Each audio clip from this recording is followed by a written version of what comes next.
जो श्री कृष्ण है, जिनका आप अभी हरे कृष्ण महामंत्र का कीर्तन कर रहे थे, तो वो किस रूप में आए हैं? चैतन्य महाप्रभु के रूप में आए हैं। और ये कही हुई बातें नहीं है, शास्त्रों में इसका प्रमाण है। तो चैतन्य महाप्रभु के रूप में आए हैं स्वयं कृष्ण, लेकिन ये वही कृष्ण है जिन जो डरे हुए हैं, वही कृष्ण है जिनकी आप पूजा कर रहे हो, जिनको आप दीपदान दिखा रहे हो। वही ये कृष्ण जो लीलाएं करके गए, रास लीला करी, पूतना वध किया, कंस को मारा, जेल में जन्म लिया, वही कृष्ण है ये कलयुग में आए चैतन्य महाप्रभु के रूप में। अब जब चैतन्य महाप्रभु के रूप में आए तो कृष्ण सिखाने के लिए आए। कृष्ण तो लीलाएं करके चले गए, लेकिन चैतन्य महाप्रभु शिक्षा देने के लिए आए हैं। क्या देने आए हैं? शिक्षा देने के लिए आए हैं। और किन को देने आए हैं? हम जैसे लोगों को देने आए हैं कि कृष्ण को कैसे प्राप्त करना है, कृष्ण को कैसे प्राप्त करना है।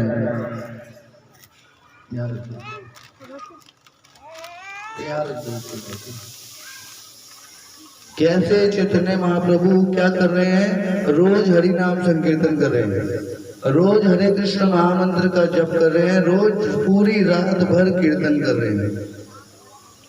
ये आपको ये अलग से नहीं, ये चैतन्य महाप्रभु की कृपा है आप सबके ऊपर। क्योंकि ये हरे कृष्ण महामंत्र जो था वो उल्टा था, पहले उल्टा था। हरे राम राम राम हरे हरे, हरे कृष्ण कृष्ण कृष्ण हरे हरे।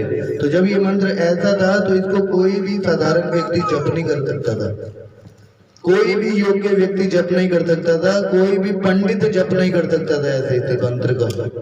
ये सबसे बड़ा मंत्र था, लेकिन इसका कोई भी जप नहीं कर सकता था।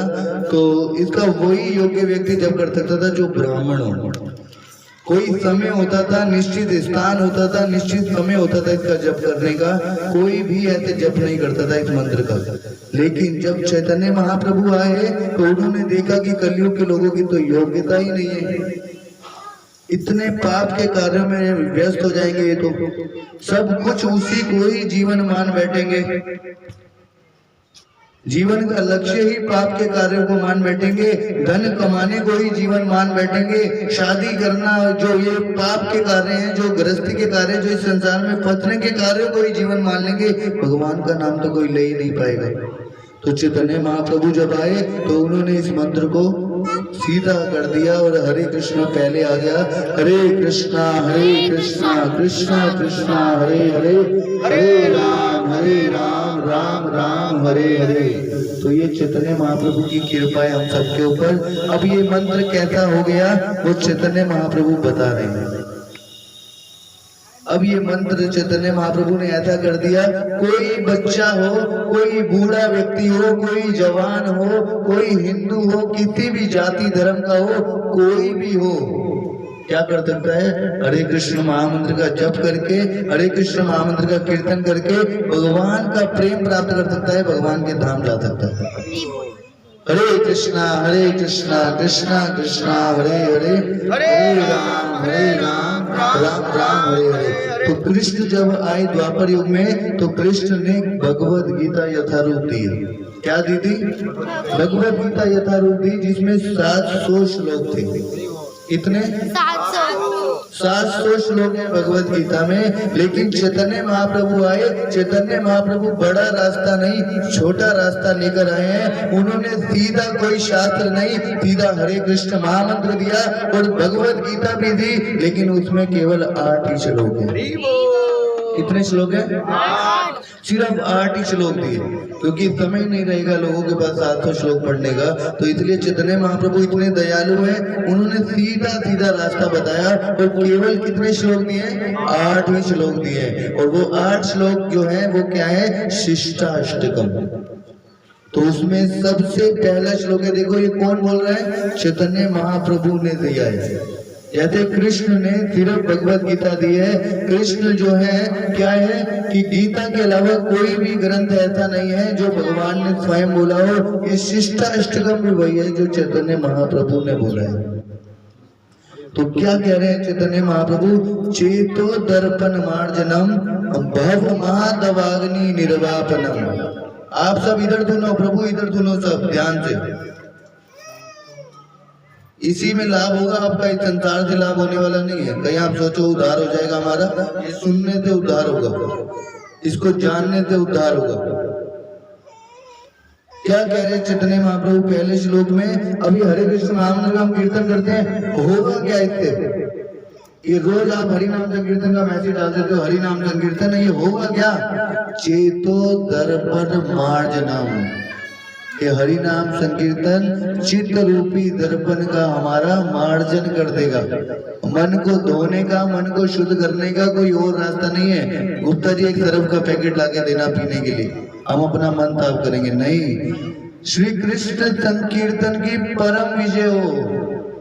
क्या कह रहे हैं चैतन्य महाप्रभु? संकीर्तन की परम विजय हो, जो वर्षों से हृदय में मल से चित्त का मार्जन करने वाला है।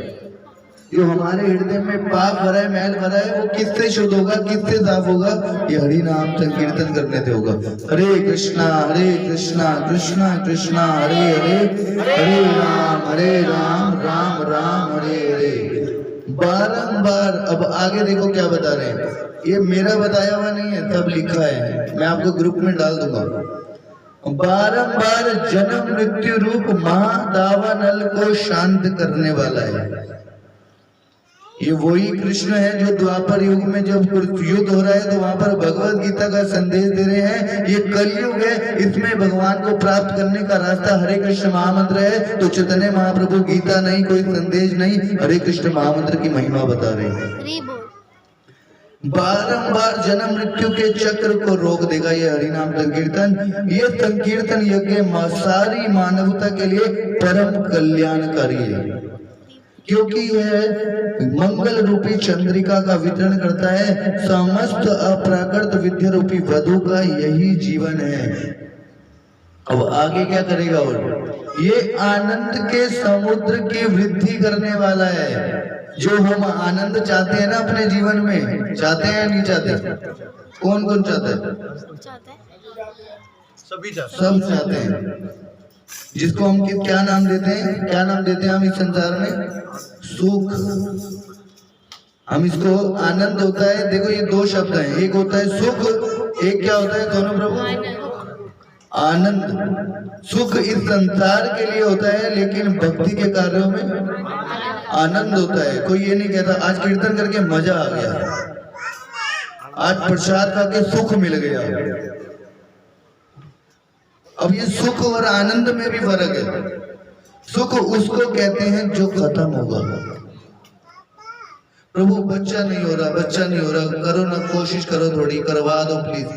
बच्चा हो गया, बहुत खुशियां मनाई गई, टेंट लगा गए, पंडाल लगा गए, थोड़े दिन बाद बच्चे से दुखी हो रहे, बहुत परेशान करता है। 24 घंटे फोन चलाता है, बहुत परेशान करता है, पढ़ाई नहीं करता। स्कूल छोड़ो, ट्यूशन पढ़ाओ, कमाओ, अब परेशान हो रहे हो चीजें। तो ये क्या है? सुख है। ये सुख का क्षण भर सुख होता है। सुख का मतलब है जो खत्म होगा। कहते अभी अब बहुत तेज भूख लग रही है, दोपहर से कुछ नहीं खाया, खाना सामने आया, सुख आ गया, खा लिया, उसको पूरा खा लिया, सुख मिल गया, तृप्ति हो गई। लेकिन थोड़ी देर बाद इतना खा लिया, तबीयत खराब हो गई, क्या हो गया? सुख हो गया। इतनी देर का होता है सुख, है या नहीं? जो व्यक्ति जिस कार्य के लिए भागता है, सुख कहता है, प्रभुपाद जी कहा करते थे, सुख एक तितली की तरह है। आज मैं तितली को पकड़ूंगा, भाग रहे हैं उसके पीछे पीछे, वो आगे आगे, बस पकड़ने में ही आ रही है। जैसे ही पकड़ रहे हैं वो और आगे भाग रही है, फिर उसके पीछे भागे, फिर वो और आगे भाग रही है। व्यक्ति कहता है मर गया मैं, ये तितली मर जाए, बैठ गया ऐसे, तितली कंधे पर आकर बैठ गया। तो ऐसा है ये सुख। जितना इसके पीछे भागोगे, जितना इसको पाने का प्रयास करोगे, उतना दुख देगा ही। लेकिन आनंद शब्द का क्या अर्थ है? आनंद का क्या अर्थ है? ये शुरू में भी आनंद है, और इसके बीच में रहने में भी आनंद है, और इसके अंत में भी आनंद है। ये किससे मिलता है? ये किससे मिलेगा? ये हरि नाम संकीर्तन से मिलेगा। व्यक्ति हरि नाम में जा रहा है, कीर्तन में जा रहा है तो भी आनंद है, कीर्तन में नाच रहा है तो भी आनंद है, कीर्तन से जा रहा है तो भी आनंद की अनुभूति कर रहा है, और फिर कल की कीर्तन की तैयारी कर रहा है फिर भी आनंद है। तो प्रभुपाद जी भगवत गीता के 17वें अध्याय में लिखते हैं, सुख 3 प्रकार के होते हैं, राजसिक सुख, तामसिक सुख और सतोगुणी सुख। जो भक्ति का सुख है वो कैसा होता है? ये शुरू में भी मीठा है, बीच में भी मीठा है, और इसका अंत में व्यक्ति को तब भी मीठा ही होगा। लेकिन संसार का सुख, राजसिक और तामसिक सुख कैसा होता है? ये शुरू में बहुत मीठे होते हैं लेकिन अंत इनका कड़वा होता है। ये जितने शुरू के कार्य होते हैं जिनमें सुख हो, जिनमें आनंद हो, ये लास्ट में दुख का कारण बन के जाएंगे। लेकिन भक्ति का कार्य कहते हैं 17वें अध्याय में लिखा है, श्रद्धा के विभाग, पढ़ना घर जाकर, सुख 3 प्रकार के। उसमें क्या लिखा है? भक्ति का सुख कैसा कार्य होता है? ये शुरू में भी आनंद है और अंत में भी आनंद है। मंगला आरती उठने में हमारी जान निकल जाती है, लेकिन जैसे ही हम मंदिर पहुंचते हैं तो क्या होता है? ये भक्ति है, ये शुरू में बहुत कड़वा लगता है, जब करना कीर्तन करना बहुत कड़वा लगता है, लेकिन इसका अंत मीठा होता है। क्या मिलेगा इसको करने से? जन्म मृत्यु के चक्र से भगवान चैतन्य महाप्रभु निकाल रहे हैं, ये इसका भक्ति का अंत है। इतना महत्वपूर्ण है। आगे बता रहे हैं, हे भगवान आपका अकेला नाम सारे जीवों का सब प्रकार से मंगल करने वाला है। कोई मंगलवार का व्रत नहीं रखना, कोई इतवार का व्रत नहीं रखना, कोई वीरवार का नहीं रखना। ये हरि नाम संकीर्तन हमारे जीवन का मंगल करने वाला है। कृष्ण गोविंद जैसे कृष्ण आपके लाखों नाम है। आपने अपनी सारी शक्तियां क्या करी हैं? क्या करी हैं? क्या? जिसकी कृष्ण कथा में रुचि नहीं, कृष्ण में रुचि नहीं, उसका कोई जीवन का लक्ष्य नहीं। जिसने कृष्ण के बारे में नहीं सुना तो फिर उसका इस संसार में क्या प्रेम होगा, उसको इस संसार में क्या मिलेगा? जब हमारा इन लोगों से ही प्रेम नहीं हो रहा, हम करना चाहते हैं ठाकुर जी से प्रेम। प्रभु जी कुछ ऐसा रास्ता बताओ हमारा भगवान से प्रेम हो जाए। सर भगवान कहते हैं पहले जो मेरे बनाए हुए जीव है पहले उनसे तो प्रेम करो, बाद में उनसे कर लेना। पहले हमारे भगवान ने जो बनाया तो आपकी उनसे ही नहीं बन रही, फिर ठाकुर जी ने कहा से प्रेम हो। एक भक्त का कोई शत्रु नहीं होता। अगर किसी भक्त का, ये ध्यान रखना प्रभु जी, बड़े बड़े संतों कोई भी हो, कोई भी, ये लिखा हुआ है बुक में, मैं आपको फोटो खींचकर भेजूंगा। सबसे बड़ी लाइन पहली बुक का नाम है ये। एक शुद्ध भक्त का कोई शत्रु नहीं होता। अगर उसका कोई द्वेष है, किसी से वो द्वेष करता है, अगर किसी भक्त का शत्रु है तो वो भक्त नहीं है। कोई भी बड़ा बड़ा संत हो, अगर वो दूसरे से चिढ़ता है, द्वेष करता है, ईर्ष्या करता है, किसी से जलन करता है तो वो भक्त नहीं है। आगे क्या बता रहे हैं? आपने सारी शक्तियां अपने नाम में डाल दी हैं। इन नामों का कीर्तन और स्मरण करने में कोई देश और कोई काल आदि का कोई समय नहीं है। ये सिर्फ कलयुग के लिए, ध्यान रखना। ये आप लोगों पे भगवान ने कृपा करी। फिर आप कहोगे हमें तो बताया ही नहीं था। आपको बता दिया, ये कृष्ण ने आपके लिए साधन बनाया है। कोई समय नहीं है, कोई काल नहीं है, कोई जगह परिस्थिति नहीं है। प्रभु जी हम ना रात को हॉस्पिटल में थे तो हम इसीलिए अब आज कीर्तन में नहीं आ पाए। अरे सर वहां पे रह के जब कर लेते। अभी मैं एक भक्त से मिलने गया हॉस्पिटल में, वो वहां पर भी उनके गले में ये जप माला थी और वहां पर भी वो हरे कृष्ण महामंत्र का जप कर रहे थे।